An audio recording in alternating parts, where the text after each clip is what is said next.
1934. Princess Marina, the wife of Prince George, will be called Princess Marina, the Duchess of Kent, and Marina. Princess Mary, the younger sister of George VI, will be called Princess Mary.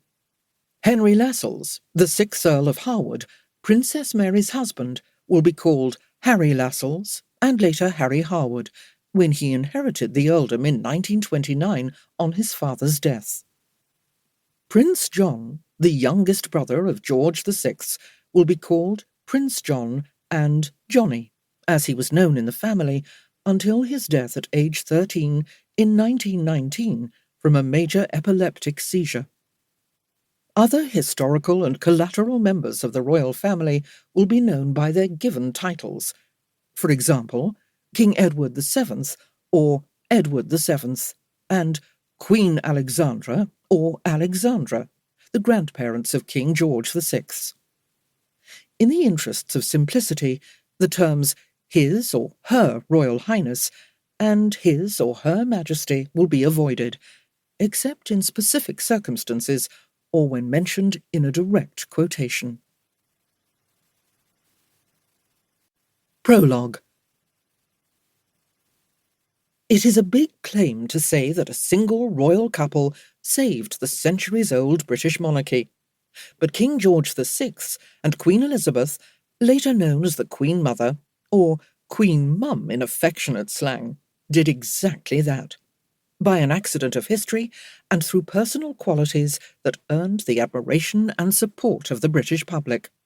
They imparted their values and sense of duty to their daughter Elizabeth, who succeeded her father in 1952. As Queen Elizabeth II, she became the longest reigning monarch in British history, and arguably the most popular. The accident of history was the constitutional crisis provoked by George VI's older brother, King Edward VIII, who abdicated in 1936 because of religious, official, and popular opposition to his intended marriage to the American socialite Wallis Simpson. She had already divorced one husband and was divorcing her second. Because the monarch is the nominal head of the Church of England, which forbade divorced people to remarry in the church, she was considered an untenable choice to be queen. When Edward defied the advice of Prime Minister Stanley Baldwin and insisted on Queen Wallis, Baldwin and his cabinet threatened to resign en masse. In the end, Edward VIII chose Mrs. Simpson over the crown. Shocked by his older brother's decision, George VI nevertheless embraced his destiny. He transformed himself into an exceptional leader through grit and determination. During his 15-year reign, his wife, Queen Elizabeth, was at his side every step of the way, providing support, encouragement, and wise counsel. Their remarkable partnership lasted until George VI's death at age 56. Elizabeth was just 51 and would live to be nearly 102.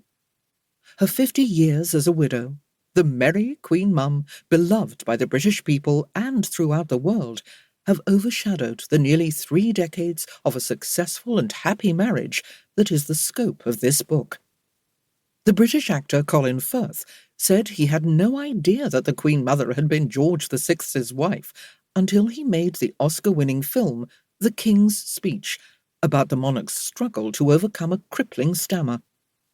Crucial to the marriage of King George VI and Queen Elizabeth were the qualities of duty and service they exemplified, especially during Britain's ordeal in World War II.